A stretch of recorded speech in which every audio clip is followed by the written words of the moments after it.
CID విచారణ అనంతరం విజయసాయిరెడ్డి మాట్లాడుతున్నారు. ఇప్పుడు లైవ్ చూద్దాం. ప్రధానంగా సంధించినటువంటి ప్రశ్నలో మొట్టమొదటిది కేవీ రావు మీకు తెలుసా అన్నటువంటిది. ముఖ పరిచయమే కానీ ఏదైనా సోషల్ ఫంక్షన్స్ లో నమస్కారం అంటే నమస్కారం అని చెప్పడమే కానీ ఆయనకు నాకు సామాజికమైనటువంటి, ఆర్థికమైనటువంటి, రాజకీయమైనటువంటి ఎటువంటి సంబంధాలు లేవు అన్నటువంటి విషయాన్ని చాలా స్పష్టంగా చెప్పాను. రెండవ అంశం, ఆయన ఈ యొక్క 400 ఇంచుమించు 500 కోట్ల రూపాయలకు సంబంధించి అరబిందో నుంచి ఆయనకు ట్రాన్స్ఫర్ అయినటువంటి విషయం, దాన్ని గురించి ప్రశ్నించారు. ఏది కూడా నాకు సంబంధం లేదు, నాకు తెలియదు, నాకు ఎవ్వరూ చెప్పలేదు. ముఖ్యంగా అరబిందో విషయంలో వాళ్ళ వ్యాపారానికి సంబంధించి నేను నా యొక్క కుమార్తెను వాళ్ళ కుటుంబంలో ఇచ్చానే కానీ వాళ్ళ ఆర్థిక లావాదేవీల్లో కానీ వాళ్ళ వ్యాపారాల్లో కానీ నేను ఎప్పుడూ కూడా జోక్యం చేసుకోలేదు, ఇప్పుడు చేసుకోను, భవిష్యత్తులో కూడా చేసుకోను. ఎటువంటి సంబంధాలు లేవు. సామాజిక మా యొక్క కుటుంబం, వాళ్ళ కుటుంబం, నా కుమార్తె వాళ్ళకి మ్యారేజ్ చేసుకున్నదే కానీ ఎటువంటి ఆర్థిక సంబంధాలు లేవు అన్నటువంటి విషయాన్ని స్పష్టంగా చెప్పాను. ఇక విక్రాంత్ రెడ్డి గారి గురించి అడిగారు. విక్రాంత్ రెడ్డి మీకు తెలుసానని. నాకు తెలుసు, సుబ్బారెడ్డి గారి కుమారుడిగా నాకు తెలుసు అని చెప్పడం జరిగింది. ఈ యొక్క లావాదేవీలన్నీ కూడా విక్రాంత్ రెడ్డి చేశారు అన్నటువంటి విషయం మాకు చాలా మంది, చాలా సాక్షులు మాకు చెప్పారు. ఈ విషయంగా జగన్మోహన్ రెడ్డి గారిని ప్రొటెక్ట్ చేసేదానికోసం మీరు విక్రాంత్ రెడ్డి గారు కలిసి ఈ యొక్క ట్రాన్సాక్షన్ చేశారన్నటువంటి విషయాన్ని వాళ్ళు అడగడం జరిగింది. నా విషయానికి సంబంధించి నాకు ఈ ట్రాన్సాక్షన్కి సంబంధం లేదని మరొక్కసారి నేను వక్కాణించడం జరిగింది. విక్రాంత్ రెడ్డి విషయంకొస్తే నా మీద ఆరోపణలు వచ్చిన తర్వాత కామన్ ఫ్రెండ్స్ ద్వారా నేను కేవీ రావు గారిని అడిగించడం జరిగింది, ఎందుకు నా పేరు ఇంక్లూడ్ చేశారు అన్నటువంటి విషయాన్ని. ఈ యొక్క నా పేరుని ఇంక్లూడ్ చేయించింది ఒక అధికారి ఆదేశాల మేరకు విజయసాయిరెడ్డి పేరుని ఇంక్లూడ్ చేయడం జరిగింది అన్నటువంటిది కామన్ ఫ్రెండ్కి కేవీ రావు చెప్పినటువంటి విషయం. ఇక విక్రాంత్ రెడ్డి విషయానికి వస్తే సిఐడి వాళ్ళకి నేను ఒకటే చెప్పాను, వైవి సుబ్బారెడ్డి గారు, కేవీ రావు గారు అత్యంత ఆప్తమిత్రులు. నేను విక్రాంత్ రెడ్డిని కేవీ రావుకి పరిచయం చేయాల్సినటువంటి అవసరమే లేదు. సుబ్బారెడ్డి గారు ఎప్పుడు అమెరికా వెళ్లినా కూడా కాలిఫోర్నియాలో కేవీ రావుకు ఉన్నటువంటి ఒక రాజభవనంలో నివసిస్తారు. అలాంటప్పుడు నేను విక్రాంత్ రెడ్డిని కేవీ రావుకు పరిచయం చేయాల్సిన అవసరం లేదు. ముఖ్యంగా దీనిలో విక్రాంత్ రెడ్డి పాత్ర గురించి అడిగినప్పుడు ఆది నుంచి అంతిమం వరకు నా మీద ఆరోపణలు చేశారు కాబట్టి ఈరోజు నేను మీ ముందు వచ్చి జవాబు చెప్పుకోవాల్సిన పరిస్థితి వస్తుంది. కాబట్టి ఈ యొక్క డీల్ని నాకు తెలిసినంత వరకు కేవీ రావు కామన్ ఫ్రెండ్స్ ద్వారా కేవీ రావును అడిగించినప్పుడు కేవీ రావే దీన్ని ఆది నుంచి అంతిమం వరకు విక్రాంత్ రెడ్డే డీల్ చేశాడన్నటువంటి విషయం కామన్ ఫ్రెండ్స్కి చెప్పడం జరిగింది. ఆ విషయాన్నే నేను సిఐడి వారికి చెప్పాను. ఆది నుంచి అంతం వరకు విక్రాంత్ రెడ్డి ఈ యొక్క డీల్ని చేశాడు, సాయిరెడ్డిని వేరే అధికారి ఆయన పేరు ఇంక్లూడ్ చేయమంటే చేశాను అన్నటువంటి విషయాన్ని కేవీ రావు చెప్పడం జరిగింది. దాన్నే నేను సిఐడికి కూడా చెప్పాను నేను. ఇక ఆడిట్ ఫర్మ్స్కి సంబంధించి శ్రీధర్ అండ్ సంతానం, మనోహర్ చౌదరి అసోసియేట్స్, ఇంకొక బాంబే ఫర్మ్, ఆ పేరు కూడా నాకు గుర్తులేదు. శ్రీధర్ అండ్ సంతానం వాళ్ళు మీ పేరు చెప్తున్నారో అని నేను ఒకటే చెప్పాను, ఎవరైతే మీకు చెప్పారో వాళ్ళని వెంకటేశ్వర స్వామి సాక్షిగా చెప్పమనండి. శ్రీధర్ అండ్ సంతానం నాకు తెలియదు. Manohar Chowdary institute of chartered accountants of India ప్రెసిడెంట్గా ఆయన ప్రెసిడెంట్ అని తెలుసు. ఒక 2 సంవత్సర కాలం పాటు ప్రెసిడెంట్గా పనిచేశాడు. ఇంకొక బాంబే కంపెనీ అసలు తెలియదు. ఈ విషయం ఈ శ్రీధర్ అండ్ సంతానం అన్నటువంటి కంపెనీని మీరే అపాయింట్ చేయించారు, ధనంజయ రెడ్డి గారికి మీరే రికమెండ్ చేశారు అన్నటువంటి విషయాన్ని వాళ్ళు అడిగారు. నేను ఒకటే చెప్పాను, నేను ధనంజయ రెడ్డి గారిని అడిగాను. ధనంజయ రెడ్డి గారు దానికి ఐఏఎస్ ధనంజయ రెడ్డి గారు నాకు సంబంధం లేని వాటిలో నా పేరెందుకు తీసుకొస్తున్నారు, ప్రభుత్వంలో నాకు ఏం భాగస్వామ్యం ఉంది, మీరెందుకు నా పేరు తీసుకొస్తున్నారు అని అంటే, నీకు సంబంధం లేనటువంటి విషయం ఈ యొక్క శ్రీధర్ అండ్ సంతానం అనేటటువంటి ఫర్మ్ని ఇండస్ట్రీ సెక్రటరీగా కరికాల వల్లవన్ ఆయన అధికారాలను ఉపయోగించుకొని ఆయనే అపాయింట్ చేశాడు. అంతేగాని ఎవ్వరికీ సంబంధం లేదు, ధనంజయ రెడ్డి గారికి సంబంధం లేదు. కరికాల వల్లవన్ ఆయనకి మిత్రుడు కాబట్టి ఆయన తెలిసిన ఆయన తమిళియన్, మిగతా వాళ్ళందరూ కూడా తమిళియన్స్.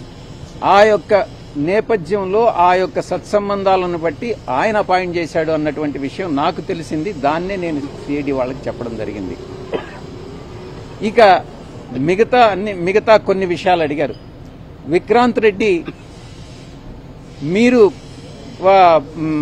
ఉత్తరాంధ్రలో ఇన్ఛార్జిగా ఉన్నారు కదా, ఉత్తరాంధ్రలో లాటరైట్ మైన్స్ లో కొన్ని వేల కోట్ల రూపాయలు విక్రాంత్ రెడ్డి ఆర్జించారు అన్నటువంటి విషయాన్ని నన్ను అడిగారు. విక్రాంత్ రెడ్డి వేల కోట్ల రూపాయలు ఆర్జించారో లేదో నాకు తెలియదు. ఆయన విక్రాంత్ రెడ్డి ఈ యొక్క వ్యాపారం చేస్తున్నాడు, కొంతమంది ఉద్యోగాలు కావాలని చెప్పి నేను అక్కడ ప్రజా దర్బారు పెట్టినప్పుడు నాకు వినతి పత్రాలు సమర్పించారు. ఆ వినతి పత్రాలని మీరు ఉద్యోగాలు అవకాశాలు ఉంటే కల్పించండి అని చెప్పానే గాని లాటరైట్ వ్యాపారంలో వ్యాపారం చేశారా, వ్యాపారం చేయలేదా, కోట్లు ఆర్జించారా అన్నటువంటి విషయం నాకు తెలియదు అన్నటువంటి విషయాన్ని చాలా స్పష్టంగా చెప్పడం జరిగింది. ఇది ఈ కేసుకు సంబంధించి పూర్వాపరాలు.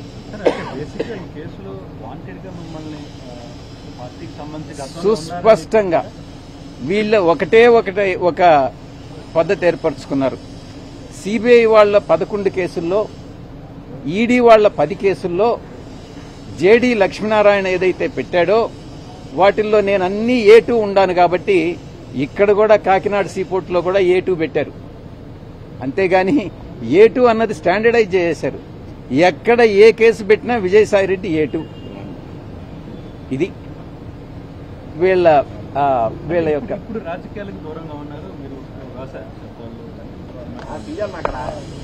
టైంలో ఇప్పుడు మళ్ళీ తిరిగి తోలడం. ఈ కేసు రిజిస్టర్ చేసినప్పుడు నేను ఇంకా రిజైన్ చేయలే.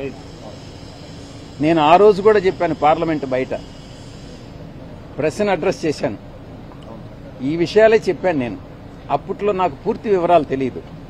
ఆ తర్వాత తెలుసుకున్న తర్వాత ఈరోజు నాకు పూర్తి అవగాహన వచ్చింది, ఎవరు చేశారు, ఎలా చేశారు. ఇంకొక ప్రశ్న కూడా అడిగారు, జగన్మోహన్ రెడ్డి గారిని ఈ కేసు నుంచి పక్కకు తప్పించేదానికి, దీంట్లో ఈ యొక్క కంపెనీ బెనిఫిషియరీ జగన్మోహన్ రెడ్డి గారు, ఆయన్ని పక్కకు తప్పించేదానికి మీరు విక్రాంత్ రెడ్డి ప్రయత్నం చేస్తున్నారు అన్నటువంటి విషయం. నేను అటువంటి ప్రయత్నం చేయలేదు. నాకు ఈ విషయాలు తెలియదు. ఈ ట్రాన్సాక్షన్ జరిగింది కూడా నాకు తెలియదు. నాకు తెలియదనంటే మీరు నమ్మకపోవచ్చు. ఎందుకనంటే శరత్ చంద్రారెడ్డి మా అల్లుడు బ్రదరు కంపెనీ కాబట్టి. నేను ఒక్కటే చెప్తా ఉండా, మా అల్లుడు కంపెనీస్ లో వాళ్ళ అరబిందోలో నేను ఎటువంటి జోక్యము చేసుకోను. ఎందుకనంటే నా యొక్క ఫ్యామిలీ రిలేషన్ ఇంపార్టెంట్ గానీ వ్యాపార బెనిఫిట్ కాదు. అందువల్ల ఏ ఒక ఉద్యోగం కూడా నేను అడగను.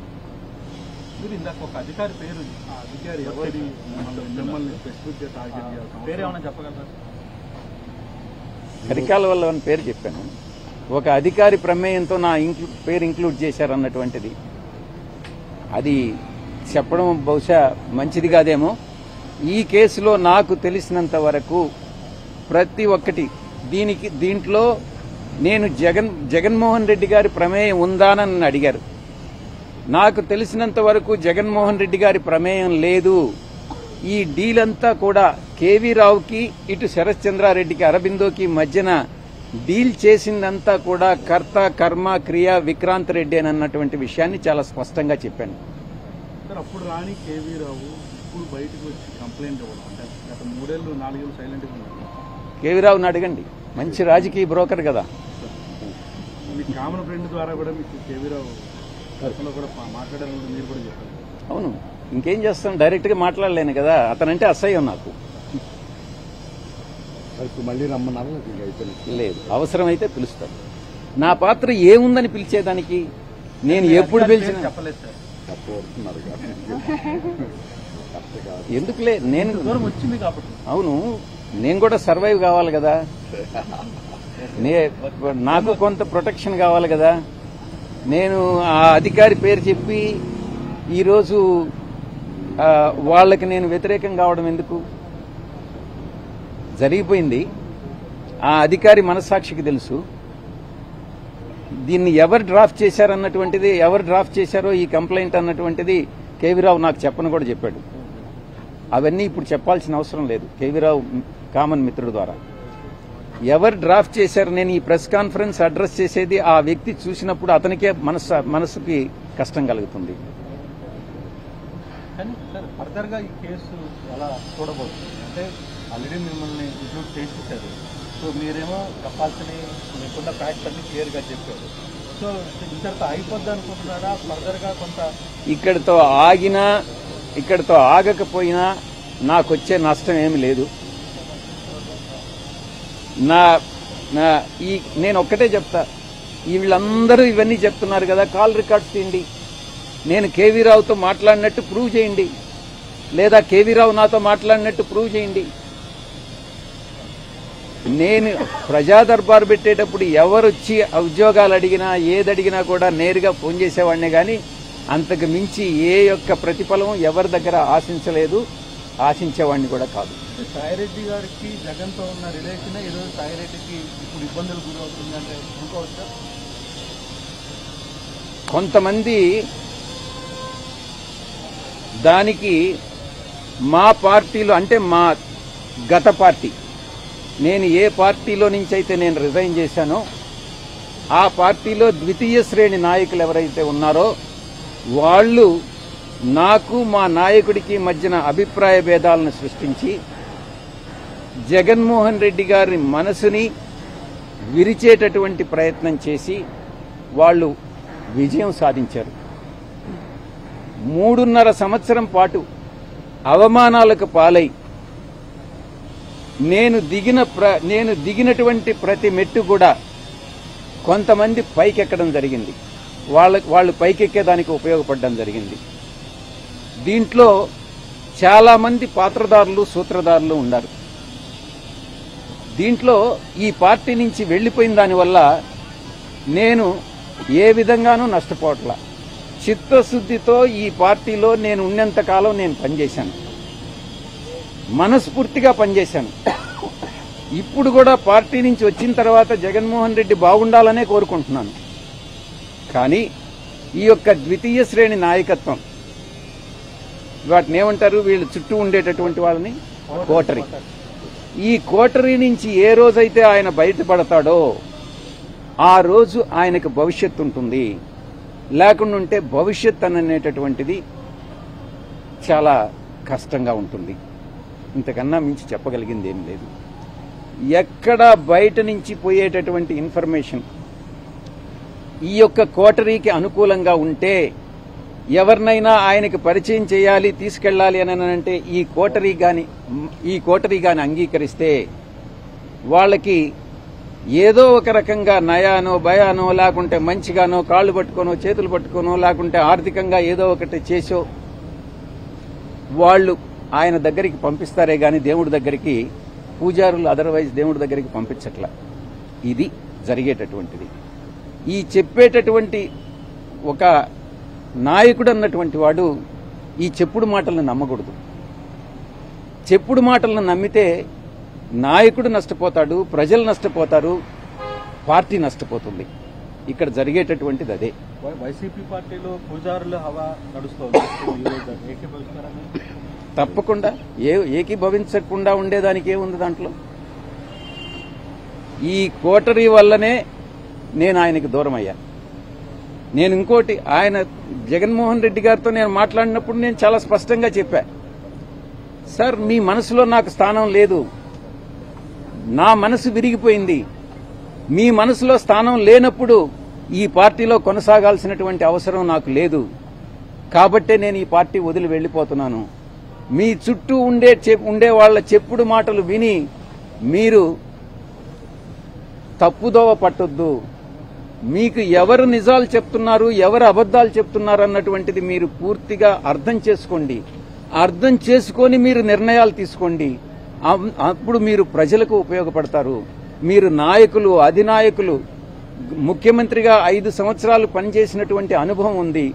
భవిష్యత్తులో కూడా మీరు ఇంకా ప్రజలకు సేవ చేయాలి. కాబట్టి ఈ చుట్టూ ఉండేటటువంటి వాళ్ళ మాటలు వినవద్దు అని నేను ఫోన్లో మాట్లాడినప్పుడు లండన్కి నేను చాలా స్పష్టంగా చెప్పాను. నా మనసు విరిగిపోయింది కాబట్టే నేను పార్టీ నుంచి బయట వచ్చా. రాజకీయాలను చేశారు. జగన్ గారే ఉండమని చెప్పారు. కానీ విరిగిన మనసు అతకదు కాబట్టి నేను పార్టీ నుంచి వెళ్లిపోయాను. తిరిగి ఆ పార్టీలో, వైఎస్ఆర్ కాంగ్రెస్ పార్టీలో చేరేటటువంటి ఉద్దేశం నాకు లేదు. గర్వాపసి అన్నటువంటిది అప్లై కాదు, నా మనసులో లేదు. మీరేమన్నా రికమెండ్ చేస్తున్నారా? మీరు బీజేపీలో చేరుతున్న ప్రచారం ఉంది సార్. మీకు గవర్నర్ ఇస్తారు బ్రాక్ అండ్ కూడా మీకు బీజేపీ ప్రచారం నడుస్తున్నారు. అబద్ధం. మీరు భవిష్యత్తులో రాజకీయాల్లోకి వస్తారా? నేనేం చెప్పాను? నేను వ్యవసాయం చేసుకుంటానని చెప్పాను. వ్యవసాయం చేసుకుంటున్నాను. దాని మీద కూడా మీరు పత్రికల వాళ్ళు చాలా కామెంట్స్ చేసినారు. ఈ వ్యవసాయదారుడు ఏందయ్యా ప్యాంట్ వేసుకుని ఇన్షర్ట్ చేసుకుని ఏం వ్యవసాయం చేస్తాడని అని అన్నారు. అంటే వ్యవసాయదారులు మంచి చొక్కా, మంచి ప్యాంట్ వేసుకోకూడదా మీ దృష్టిలో? అలాంటప్పుడు వ్యవసాయదారుని మీరు కించపరిచినట్టు కాదా? గోచిపెట్టుకొని చేస్తేనే వ్యవసాయమా? అర్థం చేసుకోవాలి. మనోభావాలను దెబ్బతీయకూడదు. వ్యవసాయం అని అంటే వ్యవసాయమే. నేను నిజంగా కూడా అదే చేసుకుంటున్నాను. ఇప్పటి వరకు, ఈ రోజు వరకు నేను వేరే రాజకీయ పార్టీలో చేరేటటువంటి ఉద్దేశం లేదు. ఇటువంటి వాళ్ళు ఏదైతే నా మీద నిందలు మోపుతున్నారో, ఎవరైతే నిందలు మోపుతున్నారో వాళ్ళందరినీ కూడా నేను భవిష్యత్తులో, ఇప్పుడు నేను సిఐడికి యథార్థాలు చెప్పాను, వాస్తవాలు చెప్పాను, ఎవరు దీనిలో ఇన్వాల్వ్ అయ్యారన్నటువంటి విషయం చెప్పాను. నేను అదే చెప్పాను, కర్త, కర్మ, క్రియ 3 కూడా విక్రాంత్ రెడ్డి అనే విషయం చెప్పాను. నాకు తెలిసి జగన్మోహన్ రెడ్డి గారి ప్రమేయం లేదని చెప్పాను. నేను వాస్తవాలు చెప్పాను. అదేవిధంగా భవిష్యత్తులో నా మీద ఎటువంటి ఆరోపణలు చేసినా నేను దేవుడు సాక్షిగా వాస్తవాలే చెప్తానని మీ అందరి ముందు తెలియజేసుకుంటా ఉన్నా. ఏది మళ్ళీ కొంచెం పెద్దగా చెప్పండి మీరు.